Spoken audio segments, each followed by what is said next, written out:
Welcome to the Sound of Movement podcast. Today we're finishing off a week talking about exercise and the best ways to train in order to get strong, flexible and fit. And we're going to be talking all about at-home workouts today and how to make them effective. This is something that you really need to know in these days. What's up everyone? In case we haven't met, my name's Rad Burmeister. I'm joined today by Richard Lellis, the man behind the mic. We are two of the founders of Unity Gym and the UMS Unified Movement System, where we turn driven people into athletes. And if you're new to the show, if you haven't tuned in before, consider subscribing to our channel or the podcast where we post these shows daily. And also come and join our Facebook group, UMS Movement Mastermind, where we record these podcasts live and interact with our audience. Today's show is brought to you by our at-home workouts. We have some absolutely amazing 5-star rated at-home workouts that we created in response to the lockdown for coronavirus in 2020. And they just get phenomenal results for people. And for the next 72 hours, at least if you're listening to this on the 12th of March, 2021, for the next 72 hours, you can grab those programs at a great rate. So jump on over to the UMS Movement Mastermind if you're not on our Inner Circle email list. And grab the deal. How you doing, Richie? Pretty good, Rad. Thank you. Had a nice workout. Did some deadlifts this morning.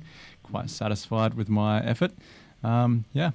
I think we're going to talk about a good topic today. Yeah, me too. Especially, Richard and I had a little conversation before the show, figuring out what it is that we're going to talk about, how we can give value to people, and we do believe that we are going to give you guys a lot of value, because today we're going to be talking about, the rubbish that we're seeing other people, other fitness professionals posting for at-home workouts. We're going to be really throwing some stones today. Vinny Brown, how are you, brother? He's just jumped on and commented saying, absolutely love the at-home workouts. Been doing them since they were first released last March and haven't missed a day. That's so good, mate. And you've had a great result, haven't you, Vinny? You've had a really good transformation. Personally, when I did our at-home workouts program, and I was already fit, strong and flexible before, but I put on about 6 kilos of muscle. And you can see that through the videos because they're all filmed live. You can see my transformation over from week 1 to week 12, and I put on 6 kilos. I was 84 kilos at the start and I was 90 kilos at the end, but I actually lost body fat during that period of time. So I must have put on about 7 kilos of muscle. And we've had people, I've had one person say, oh, come on, that's a bit rich, putting on 7 kilos of muscle. Well, call it what it is, but it happened. And I was doing everything right during that time, which means I was training 5 days a week. Of course, I didn't miss a day because I had to do the videos live, so everybody could see that I was training every day. And my diet was on point, and I wasn't drinking alcohol or I wasn't having dairy either during that time. I remember I didn't alcohol and dairy free 3 months, except for whey protein powder. I was having whey protein powder. But what we want to talk about today is it's really the difference between bullshit at-home workouts and workouts that work. And what we see, Richard was talking about, there's someone that he follows on Instagram, a fitness professional, this lady who's very fit, looks amazing, but the stuff that she posts to do in the at-home workouts is just rubbish. And I've seen that so many times before. What we refer to it as is, people that are entertaining rather than training people. And workouts, there's certain principles that have to be followed when you understand that the foundation of training, whether you want to lose fat, build muscle, get fitter, get more flexible, learn calisthenics movements, whatever it is, there's a couple of basic principles that have to be followed. What you're looking for, regardless of if you want to lose fat or build muscle, you're looking for adaptation to occur in the body. So adaptation occurs in many, many ways. You could be enlarging muscle cells, hypertrophying, which gives you the appearance or the result of building muscle, building more muscle. You could be wanting to lose fat. You could be wanting to increase flexibility, increase fitness, whatever it is.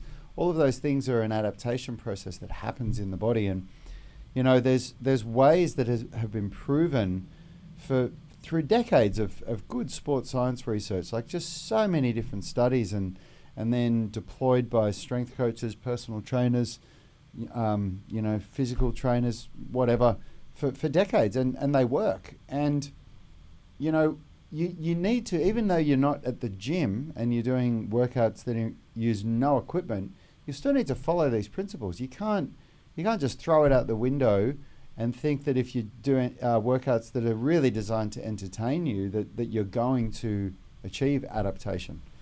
What do you reckon, Richie?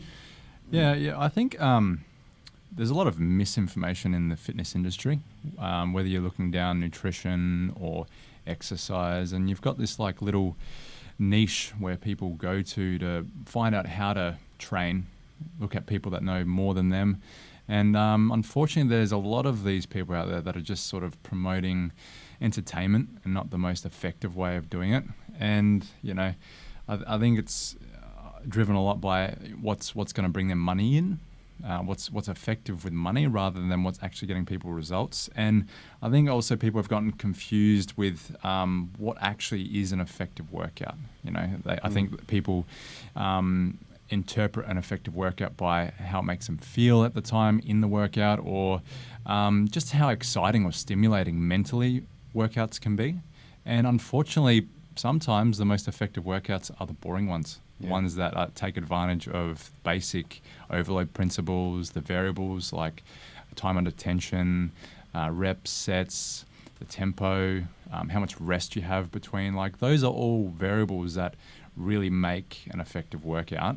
And unfortunately, it's replaced by complexity, different exciting new exercises that don't give you really much bang for your buck.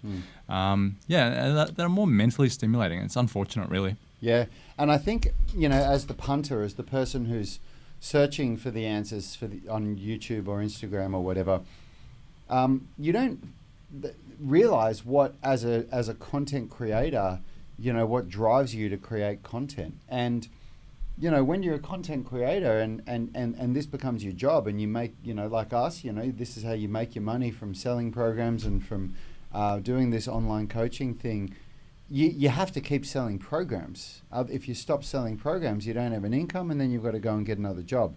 And what we seem to see is that for what that translates with a lot of fitness professionals, a lot of the ones that have a lot of followers, is that they're just constantly churning out new programs.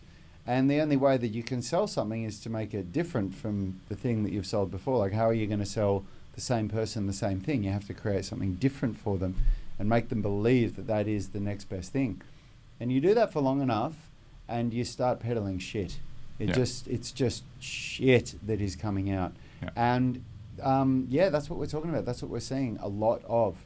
We're seeing a lot of people where, their physiques and what they can do is absolutely amazing. And when they demonstrate the movements, it's like you say, they're demonstrating these really complex movements that sometimes almost look like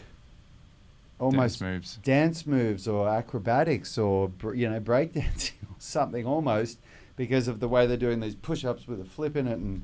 And people believe that because the person doing them looks amazing. Yeah. They're like, oh my God, let's do that because they look at those abs. Yeah. It's but crazy. You don't train like that to look that way. We've been in the fitness industry for a long time. Richard's been a personal trainer for about almost 9 years now. Yanni and I have been in the industry for about 17 years. We know a lot of really fit, really successful trainers. And I know a lot of people that have hundreds of thousands of followers that do this stuff, and the stuff that they post is nothing like the way that they work out. It's, and they even say it, like when you're talking to them candidly, they go, oh, look, we just got to do that stuff to, to get views and to get likes and to get followers and blah, blah, blah. It's all about grabbing attention. Yeah. And posting the same thing over and over and saying, saying the same message. You got to do this and you got to do it for this amount of sets and blah, blah, blah, blah, blah. Eventually for the masses, it gets stale, I guess, and they want to find something new. And yeah, you really have to find a way to not fall into the hype, not follow the hype, you know, Yeah. and follow the stuff that works. Vinny's saying here, it really is amazing how you can keep progressing the exercises with essentially no equipment, still challenged by these workouts 1 year later. He's talking about doing our at-home workouts where we've only got 4 phases that are designed to be done for 4 weeks. Yeah, it really is, Vinny. And, you know, if you see the way, like Yanni, Richard and myself, we've all got, I mean, we wouldn't stand up next to a bodybuilder or a physique model on stage, but we've all got pretty good physiques, and we don't go through like the cutting and the bulking phases that physique athletes that you see on stage do. If you don't know that, that is what they do. When you see them on stage and when you see them in their best, that is not what they look like year round. That is what they look like after competition prep, and the prep that those people go through is just, it's insane, you know, the level. So Yanni, Richard and me, we look the same way we do year round, you know. Maybe our body fat percentage will fluctuate 1 or 2%, never more than that. But the you know, the way that we train, it really works to keep us where we're at, to keep us strong, to keep us flexible, to keep us fit, and also to be pushing forward, to always be edging forward. And so when we created these at-home workouts, because we've got such a well-established training program, the UMS, the Unified Movement System, that balances strength, flexibility, and fitness all into the same workout, it was so easy for us to create an at-home workout version of it. It took, you know, to create phase 1, Yanni and me, we spoke about what we should and shouldn't include for about 10 or 15 minutes, and then I went down and wrote it down in about 20 minutes or 30 minutes, because all I was doing was taking the same program that we have in the gym that works so well and creating an at-home workout version of it. And what I mean by that is, I'll give you an example. So on Monday we do vertical push and pull in the gym. So we do shoulder press and pull-ups, or versions of shoulder press and pull-ups, depending on if you can do full pull-ups or not. So on Monday's workout, all I had to do was figure out how to create a movement pattern that used the same muscle groups as the vertical push-pull. And because I know enough about calisthenics to be able to create this, it wasn't hard at all. So we did a pike push-up on Mondays. A pike push-up is a calisthenics version of a shoulder press. It's still considered an overhead press. And we did a towel pull-up in a doorway, which means we used a hand towel to go through a doorway and create a loop, and then we used a full towel on the doorway, and so that we could still do a pulling movement. So it wasn't a full body weight pull-up because my feet were on the ground. We just did higher reps and we did a slower tempo so you could still get a good workout. And that's, you know, just one example. You know, on Tuesdays we do squats in the gym. So I just did body weight versions of squats, where we did things like 1 1/4 reps, or jumping squats, or 21s, like basically just overload techniques where we could use our own body weight, but still doing the squat pattern enough to still achieve overload in the muscles. And overload is basically where you take your muscles to failure, and you do that time and time again, repeating the same workout week after week for several weeks, in this case for 4 weeks, until you achieve adaptation, until the body responds to that stimulus and becomes stronger. And these are those are 2 of the principles, overload and adaptation, that we're talking about, that we absolutely kept for our at-home workouts, but that we're seeing people just throw out the window over and over again with this stuff, right? Like when you see people posting like a different workout every week, like who's doing this stuff? Who's training that way and getting good results? I've never seen it. No. You look at the best people in the world, obviously they have a gym to work out, but it's the same principles apply. Yeah. Whether it's a home workout, should be a home workout, or not. It's, you know, it's manipulating those variables, the load, the reps that you do, the sets that you do, how much rest you have in between each exercise. Yeah.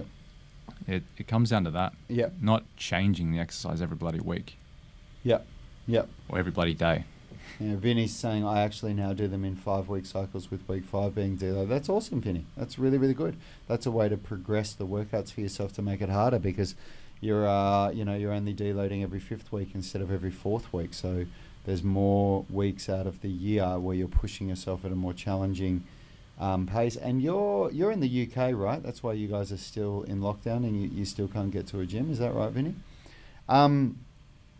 Yeah, and you know, another thing about the at-home workouts that we made really, really specifically about them was that Yanni really drilled into me that, like, we were filming them in our gym. I had access to the full gym, and I even at some stage I wanted to use some gymnastics rings to just say, look, we'll do it with these, but you know, if you don't have them. And Yanni said to me, no, you're going to do it only with what people would have at home, which means literally the only thing that I used a box, but the box was because I don't have a couch or a bed here. So I kept saying this is meant to represent a couch. There's very few people that don't have a couch or a bed at home if you've got access to the internet. And the box was just for the hip thrusts, I'm pretty sure, is the only movement that we used them for. So you could do hip thrusts with your shoulders elevated on them. So I did that, and then we also used the towel, which are two things that anybody's got at home, and everything else was done with just body weight on the floor. So we doubled down on core. We did a lot of core training in our at-home workouts, but we still see, this is another thing I think where a lot of what I see with at-home workouts that I think goes really, really wrong is that they're really heavy on push patterns and on legs and core. Now you're limited to what you can do. And so our at-home workouts were definitely heavy on legs and core, but we still balanced pushing and pulling by using the door.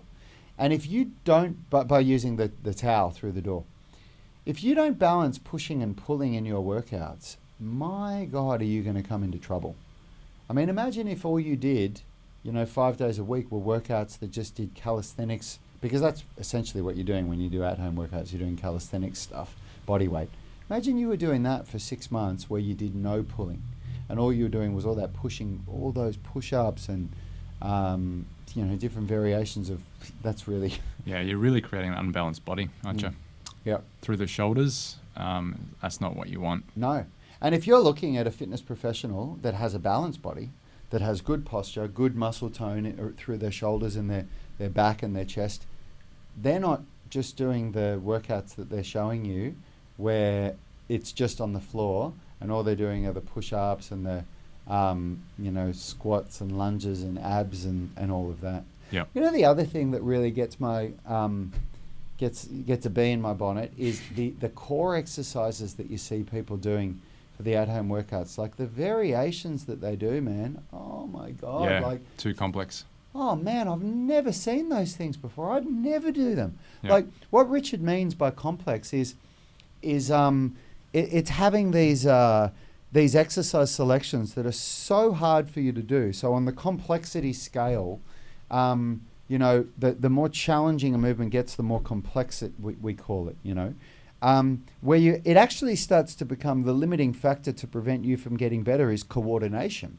Yeah. And that's not what you want. You don't want that. You want to be, as I said, you want to be taking your muscles through to overload. You want to be overloading the muscles. And if you can barely coordinate the movement properly, you don't achieve adaptation. And personally, on my calisthenics journey, I've found that sometimes what looks like quite an easy progression is actually too complex for me. And I've had to regress to like the absolute basics because I just couldn't achieve overload in my muscles. And again, to say that again, if you just tuned in or you didn't catch the start of it, overload is when you take your muscles to failure repeatedly, as in week after week, until they adapt to what you're doing and become stronger and even grow. And if you're not doing that in your workouts, if you're not getting that right, then you are not going to achieve the results that you want. Like, you've got to think about what it is that you're training for. And entertainment is an important part of it. But at the grassroots, if you don't understand that you're trying to build strength, build lean muscle, meaning to grow some lean muscle, lose body fat, and increase fitness and increase flexibility, like at the grassroots, that's what training's for. You might say, I'm training for martial arts. You might say, I'm training to be a better runner. You might say, I'm training to be a better volleyball player, whatever it is.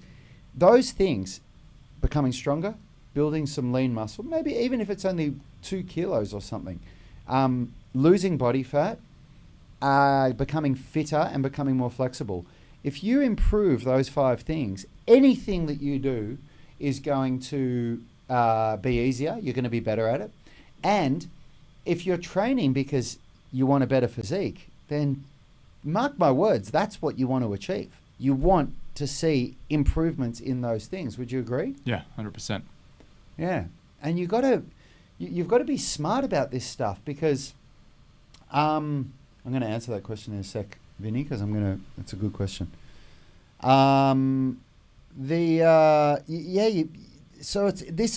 You really should be listening to this show. If you're doing at-home workouts and you haven't seen our at-home workouts and you're doing somebody else's, you really owe it to yourself to try it out and see what we're doing and see how different they are.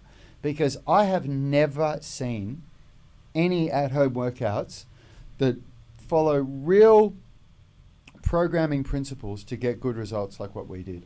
Every single one that I've seen has this entertainment value thrown into it. And I'm talking about true at-home workouts. I'm not talking about calisthenics or gymnastics programs that don't use gyms, because they still use equipment. They still use gymnastics rings, and they still use other equipment to do the workouts that they use. They use parallettes, parallel bars, big boxes, things that you don't have at home. I'm talking about at-home workouts here, okay? And they rarely include flexibility either, do they? No, I've never seen it. It's just about that aerobic endurance, I guess, as well as the muscle fatigue. It's not very well thought out in the sense that they're not trying to tackle flexibility or strength. Or they're yoga programs. Yeah. And yoga programs have their strength, but I would never ever do them, and I would never recommend them to most people, and I'll tell you why. They have absolutely zero pulling in them. Nothing. There's no pulling. The whole workout is done on a yoga mat. And anybody that says otherwise, you can't pull unless you've got something to grab onto. Yeah. And I've seen so many yoga programs that people do, and most of them are done just on a yoga mat, just with body weight. And they are so push heavy. There's just no pulling. And you only need to look at the elite yogis. They don't have good physiques. Most of them are really imbalanced. There's this modern power yoga that people do where they do all this hand balancing and handstands in it and stuff like that. And they have a developed upper body, but it is very rounded. It's what we spoke about before. Yanni's saying, good point, most are extremely unbalanced. Yanni's watching from here. You're talking about the yoga programs, Yanni. Yeah, they're just so unbalanced. They really, really are. And, anything is going to be good if it gets you off your butt. But once you've gotten past that point and you're going to be putting time into training, you've got to ask yourself, where do you want your body to go? And if you don't train in a balanced way, a way that balances pushing and pulling movements, like I've just spoken about there, balances strength and flexibility and fitness, eventually you're going to run into problems. I guarantee it. We see it all the time. So Vinny's saying, regarding core work, how do you feel about Russian twist for obliques? Was thinking about that as a progression past the current oblique sit-ups. I don't like them, Vinny, and I don't like them for, Yanni's saying any at-home workout. I don't like them because there are people out there, people like Stuart McGill, who believe that rotational work, loaded rotational work on the spine is actually causes degenerative joint disease over time. And there's people that say that's bullshit, but in all honesty, there's plenty of other ways to train the obliques and to train where you don't do that stuff that there aren't any conflicting views about. So I would rather train in a way that has less conflicting views about something like that. You can train the obliques the way that I've taught you how to train them. The bicycle crunches I like because they're not really rotational. You're just coming up and crunching and twisting your shoulders over a tiny bit. I love those oblique crunches for that reason. The side dish. There are other versions that you can do, but if you ask the question, Vinny, in the online coaching group, I'll have a I can give you a couple more oblique exercises if you need, if you're getting a little bit stale with the ones that you've got. There's other ways to do it. Yanni's saying supine or prone Russian twist on a fitball are okay. Oh, all right, there you go.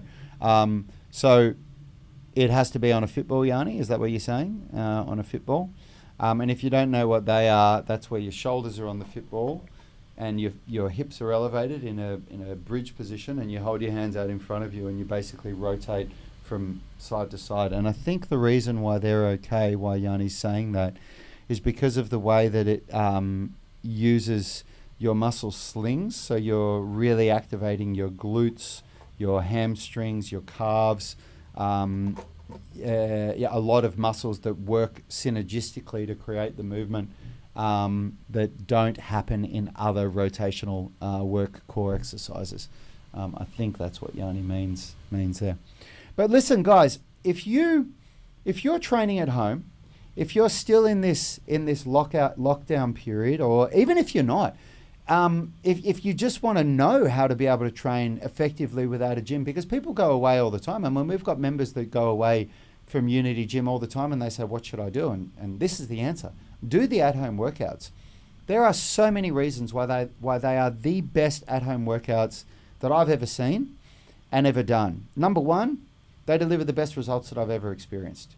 I have before and after pictures where I'm 84 kilos and after pictures where I'm 90 kilos and leaner than I've been before, built muscle, looking amazing. I got more flexible and I definitely got fitter. Man, did I get fitter, because we had a real cardio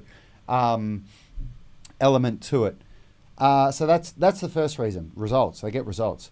Second reason is that they're done in an hour. In literally an hour. Like we had a clock going and we made sure that these workouts were done in 1 hour, and they're done in real time. So it's not like you have a tutorial and then you got to do it on your own. It's literally press play on the video and then I take you through it.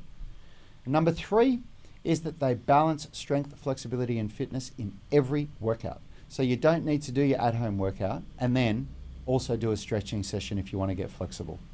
Or you don't need to do your at-home workout and then also do some strength training because you know it was a lot of fitness and a lot of core work, but you didn't really do any good strength training. It's all included. So if you haven't already, grab the at-home workouts program from us. This weekend you can get it for an amazing discount. And of course, as always, if you don't like it, we offer a 30-day money-back guarantee. So if you want to be seriously tight, you can buy it, watch it, and then tell us and we'll give you your money back. I hope you don't do that though, because this is how we keep the roof over our heads at Unity Gym. Anyway, thanks so much for tuning in, everyone. I really hope you got something out of that. The moral, Richie, I want to get your final thought in a minute. My final thought is, when you're doing an at-home workout, you must not throw rhyme and reason out the window, and you have to still follow the programming principles that have been proven to work. Entertainment is not the way to go. It's about keeping it simple and effective. Yeah, getting results. You know, complexity is bad. Yeah. I mean, there's a time to be entertained and there's a time to train. And I really believe, like, I've been training for so long and I've done a lot of training methods in the past that were all about entertainment, because I wasn't motivated otherwise. And I can take it back to my martial arts days where I always just wanted to do the next shiny thing. I just wanted to learn the next jump kick, the next acrobatic movement, because that's what drew me in there in the first place. But eventually, after a while, you start to realize that you're not very good at the thing that you're doing. And the same thing will, and then you start going, wow, I need to stop focusing on what entertains me and start focusing on what's going to give me the results. And the same thing is going to happen with your training. If you're looking for the workouts that entertain you, one day you're going to have a look at all the time you've put in, 6 months, 12 months, 2 years, 3 years, whatever it is, versus the results that you've got. And you're probably going to be thinking, wow, I thought I would have looked better than this or been able to do more than this. And you've got to look for those workouts that are more about training, less about entertaining. Hope you got something out of that, everyone. We're going to be jumping over to our UMS online coaching group now, where we provide online coaching specific to whatever people's questions are. We will see you on Monday. I'm just going to answer one last question here from Dave Clark, or respond to one more comment. Dave is saying, The at-home workouts are what kick-started my UMS journey and got me into a habit for consistent training. Really good program. Thanks for chiming in, Dave. And that's true, isn't it? You didn't really have anything to do with us before those at-home workouts, did you, mate? That was your first exposure to Unity Gym and the UMS. You stumbled across us during lockdown when you were searching for some stuff to do on YouTube. It's so cool that we've been able to positively impact people's lives from all over the world. I'm pretty sure, correct me if I'm wrong, Dave, but I'm pretty sure you're in the UK. We're all the way over in Australia. So it's really, really cool that we're connecting with people all around the world from this. Tim Hughes is saying, me too. That's another awesome tribe member, Tim, who connected with us for the first time during our at-home workouts. So thanks so much, everyone. Thank you for tuning in. Hope to see a bunch of you in our inner circle doing those at-home workouts soon. And everyone in the UMS online coaching group, we'll see you in a minute. Bye-bye. Health is about performance, not just body image. You better be willing to accept what you're going to have to do to get there. We'll start focusing on movement goals, strength goals, flexibility goals. When you nail that skill, it's there forever. The body image goal doesn't get you that It's far. the consistency and frequency that's going to get you there. It's not the intensity. There's no shortcuts to mastery and movement. Destination doesn't change overnight, but your direction will. The gym is not the place to beat up the body that you hate. It's the place to build the body that you love. We are the gym that teaches people how to move instead of just exercise, because we believe that health is about performance, not just body image.